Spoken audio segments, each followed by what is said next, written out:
यो भिडियो चाहिँ मेरो मेसिन अपरेट गरेको सानो एउटा भिडियो हो, धेरै लामो पनि छैन। राम्रो लागेमा लाइक कमेन्ट गर्नुहोला। र म छु अहिले तेजपुर डिपुटा साइडमा र हामीको चल्दैछ यो पाइलिङ काम। यो काममा चाहिँ यहाँको बहुत दिन लाग्यो, अरूतिर भयो त यति लाग्ने थिएन। अब यसमा चाहिँ के भएर पनि पाइलिङ गर्न नसकेर हो, माटो टाइट भएर गेललिया माटो भएर होला बहुत टाइम लाग्यो, महिनाभर पार भयो। अब कहिले सकिन्छ र ढुक्काउन जस्तो भइरहेछ, खै सकिनै आँटेन। अझै हामीको यहाँ लाग्छ होला, अझै हप्ता 10 दिनको काम छ अब पाइलिङ खत्म हुनलाई। र आज चाहिँ मैले यो एउटा सुरुदेखिमा लास्ट टक्कमा एउटा भिडियो बनाएको भने र मेरो मेसिन हो आर्गो 4.3 एजेक्स हो। र आज चाहिँ एउटा सुरुबाटै पानी भरादेखिबाट एन्ड टक्क एउटा भिडियो बनाऊँ न भनेर बनाएर हालिहेरेको। अब के कस्तो हुन्छ त बादमा देखा जान्छ।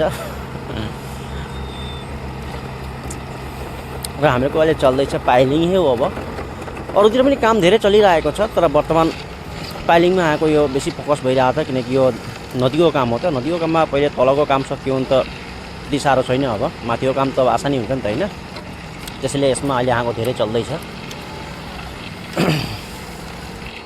र यस्तै छ, चलिरहेको छ हाम्रो काम। अब अलिअलि कहिले कता त्यही त हो।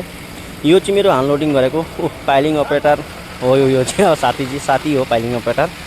र कङ्क्रिट बनाएर दिइसके त्यहाँ। अब आजको यति नै सानो भिडियो, बाई बाई।